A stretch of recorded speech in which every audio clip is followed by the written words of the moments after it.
JNU में economics के एक प्रोफेसर हैं और लगातार हमारे ऐसे छात्रों के संसद में हमारे साथ जुड़े रहे हैं। प्रोफेसर हैं।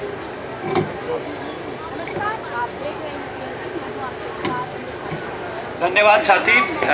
पहले तो मैं रतन लाल जी को का स्वागत और उनके संघर्ष को सलाम करना चाहता हूं। जो बीते दिनों में उन्होंने गुजरा है वो हम सब ने गुजरना है, समय की बात है। ये जो हमारे संग हो रहा है ये सब अध्यापक सब विद्यार्थियों के संग होगा। आयशा का भी बहुत बहुत धन्यवाद जिन्होंने ये आज हमें न्योता दिया और आज यहाँ सभी आप सब एकत्रित हुए हैं। सभी साथियों ने नई शिक्षा नीति पर अपनी बात रखी है और काफ़ी उसके अंदर जो मसले हैं उनको खोल कर हमें समझाया है। मैं केवल दो बातें आपके साथ करना चाहता हूं। एक तो जो मनोज जी ने और बाकी साथियों ने कहा कि इस पे पार्लियामेंट में कोई चर्चा नहीं हुई है, इसमें शिक्षक विद्यार्थी किसी की भी राय नहीं ली गई है। इसलिए मुझे लगा कि आज हमें जो बोलने का मौका मिला है शिक्षक संघ की तरफ से अपने विचारों को साझा करते हुए कि हमारी आवाज हम किस दृष्टिकोण से इस शिक्षा नीति को देखते हैं उसको आपके सामने रखें। दूसरी बात ये मैं कहना चाहता हूं कि इसके पर चर्चा नहीं हुई। बाकी साथियों ने यह भी कहा कि इस नीति में कोई डिटेल्स नहीं है, इसमें जो कुछ होगा वो इम्प्लीमेंटेशन के माध्यम से किया जाएगा, यानी सामने के दरवाजे से ना करके पीछे के दरवाजे से किया जाएगा।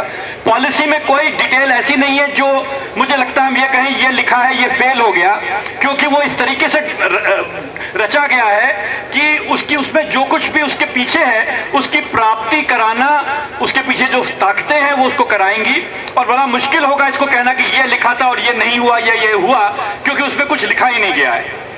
ये दो बातें कहते हुए मैं फिर भी ये बात कहना चाहता हूं कि ये बहुत ही गंभीर नीति है। इन दोनों बातों को कहते हुए कि इसमें कोई डिटेल्स नहीं है और ये कि इसमें कोई चर्चा नहीं कराई गई, इससे ये ना समझ लिया जाए कि इस नीति में या इस डॉक्यूमेंट में या इस जो ये शिक्षा नीति का विचार है इसमें कुछ बदला नहीं जा रहा है। इसमें बहुत गंभीर परिवर्तन हमारे पूरे समाज के लिए, आपके लिए, मेरे लिए, हम सबके आने वाली बात की जो नस्लें हैं उनके लिए बहुत कुछ बदला जा रहा है। शिक्षा जो समाज में क्या करे इस विचार को पूरी तरीके से परिवर्तित किया गया है इस पॉलिसी डॉक्यूमेंट में। यानी शिक्षा का समाज से क्या संबंध है इसको नए तरीके से बनाया गया है। नीति बनाने के तरीके में एक खास रवैया अपनाया गया है, खास तरीका अपनाया गया है। पुरानी किसी नीति को या पुराने किसी भी प्रयास को ये चर्चा में नहीं लाती। एक तरह से एक नई स्लेट के ऊपर, एक साफ स्लेट के ऊपर, जैसे कि भारत में कुछ हुआ ही नहीं पिछले सालों में। हम मानते हैं कि भारत में शिक्षा को लेकर तमाम चुनौतियां हैं, हम उन चुनौतियों की चर्चा करते रहे हैं, लेकिन ये पॉलिसी डॉक्यूमेंट एक ऐसे बनाया गया है कि ना तो कोई पास्ट की चीज को इवैल्यूएट किया जाए और ना ही कुछ भविष्य के बारे में साफ साफ कहा जाए। इसलिए अगर आप ये कहें कि जो शिक्षा की परिस्थिति थी जिसमें आज अगर आंकड़े देखें, समय नहीं है मेरे पास, यानी आपको डरा देने वाले आंकड़े हैं कि अगर आज कोई वकील बनता है तो अगर वो गरीब परिवार से नहीं है, ऐसे है, अगर वो ओबीसी है, दलित है, शेड्यूल्ड ट्राइब है, तो वो उससे 20 गुना बाकी सब लोग की संभावना है कि वो लॉ पढ़ेंगे। कोई और पूरे आंकड़े देने का समय नहीं है। अगर आप बात करें कि अंग्रेजी माध्यम में पढ़ने की संभावना जिनकी हम बात कर रहे हैं, जो पिछड़ी तबकों से आते हैं उनसे कंपेयर करें तो 6 गुना 8 गुना संभावना है कि जो उच्च जाति के हैं, जो संपन्न लोग हैं वो उच्च शिक्षा अंग्रेजी में शिक्षा लेंगे। वो प्राइमरी के लेवल पर अलग आंकड़े हैं, सेकेंडरी के लेवल पर अलग आंकड़े हैं। लेकिन शिक्षा नीति इन सब आंकड़ों को, जिसको हम कहेंगे जो हमारी शिक्षा का लैंडस्केप है, वो हमारे सामने नहीं रखती। ना वो रखती है ना उसका सोल्यूशन देती है। तो ये खास तरीका है नीति को बदलने का। जिस तरह से लेबर लॉस को बदला गया, जिस तरह से कृषि के नियमों को बदला गया, उसी तरीके से शिक्षा नीति को बदला गया। अब सवाल यह है कि जब पार्लियामेंट में चर्चा नहीं है, समाज के विभिन्न वर्गों से कोई चर्चा नहीं है, तो ऐसा क्यों किया जा रहा है और कैसे किया जाता है? और मुझे लगता है यह संबंध बनाना बहुत जरूरी है। साथियों ने बात की कि ये नीति हम सबको प्रभावित करती है, बहुत स्पष्ट रख दिया गया, मैं दोहराऊंगा नहीं, वो सब बातों से मैं सहमत हूं। लेकिन इसमें एक जो कड़ी है, जो मैंने कहा कि जो शिक्षा का विचार है, जो शिक्षा का मकसद है, जो शिक्षा का सपना है, उसका स्वरूप बदला गया है। और वो क्या रूप, किस रूप में बदला गया है? वो इस रूप में बदला गया है कि यहां पर दो पैर पे नीति को खड़ा करने का प्रयास है। एक तरफ बात कर रहे हैं रोबोटिक्स की, आर्टिफिशियल इंटेलिजेंस की, और दूसरी तरफ बात कर रहे हैं इनफॉर्मेलिटी की। यानी एक किस्म से ये नीति ये स्वीकार करती है कि इस देश के जो युवा हैं और जो यंग लोग हैं, वो उनके लिए जो भविष्य का सपना है, वो सपना एक ऐसी नौकरी का है, एक ऐसे काम का है जिसमें उनकी जो भी उनको हुनर मिलेंगे, उसकी बहुत छोटी आमदनी होगी, उसका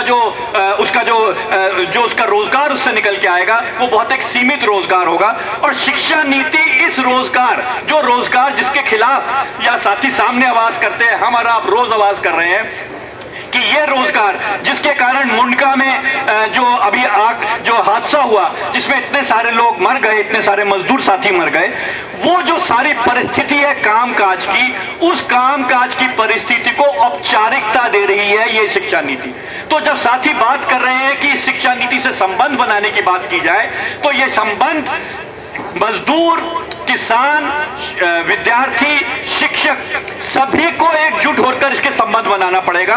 क्योंकि ये हमें, जिसकी बात की जाती है वोकेशनल एजुकेशन की, बात की जाती है स्किल की, बात की जाती है कि 4 साल का जो प्रोग्राम होगा उसमें आप 2 साल के बाद करोगे तो ये डिग्री मिल जाएगी 1 साल के बाद, यानी जो पढ़ने में रुकावटें आती है, वो सारी समस्याओं को चर्चा से बाहर कर उसको विन विन, उसको जीत के रूप में हमारे सामने रखा जाए। अगर कोई बच्चा या कोई विद्यार्थी 2 साल के बाद किसी प्रोग्राम से निकलता है, तो वो प्रोग्राम से निकलने का कारण बहुत गहरा आर्थिक है, या उसकी कोई पर्सनल परिस्थिति है, या मानसिक परिस्थिति है, या शिक्षा की सुविधाएं गैर उपलब्ध है, उसके कारण है। लेकिन वो सब चर्चा के बाहर होगा, क्योंकि अब उसको सेलिब्रेट किया जा रहा है कि ये नई नई डिग्री दे सकता है, नए नए रूप से आपको क्वालिफिकेशन के लैंडमार्क्स दे सकता है। वर्ल्ड डेवलपमेंट रिपोर्ट और शिक्षा नीति, वर्ल्ड डेवलपमेंट रिपोर्ट जो ये कहती है कि भारत में किसी किस्म की भी नौकरियां जो पक्की हों, नौकरियां जो आपको एक ऐसा रोजगार दे जिससे कि हम एक सिर उठाकर अपना जीवन व्यतीत कर सकें, इसकी संभावनाएं नहीं है। वो जो वर्ल्ड डेवलपमेंट रिपोर्ट या जो वर्ल्ड बैंक की समझ कहती है, उसको औपचारिक रूप से हमारे सामने लागू कर रही है। इसमें क्लासरूम को बदलने का विचार है, शिक्षक के विचार को बदलने का विचार, शिक्षक कौन हो इसको बदलने का विचार है, शिक्षा में किस तरह से उसको फंड किया जाए, फाइनेंस किया जाए, उसको बदलने का विचार है। और इसमें शिक्षा में किसी किस्म का भी डायलॉग, क्रिटिकल कॉन्वर्सेशन या किसी किस्म का भी सिखलाने की बात ना हो, मोड ऑफ लर्निंग से मोड ऑफ इंस्ट्रक्शन की तरफ इसमें एम्फोसिस है।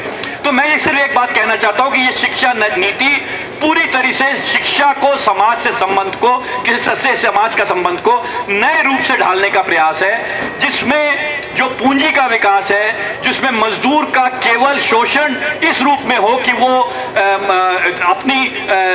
केवल अपनी रोटी मुश्किल से कमा सके और अपने बच्चों को ना शिक्षा दे सके, ना अपने लिए कोई रहने की जगह बना सके, ना कपड़ा पहन सके।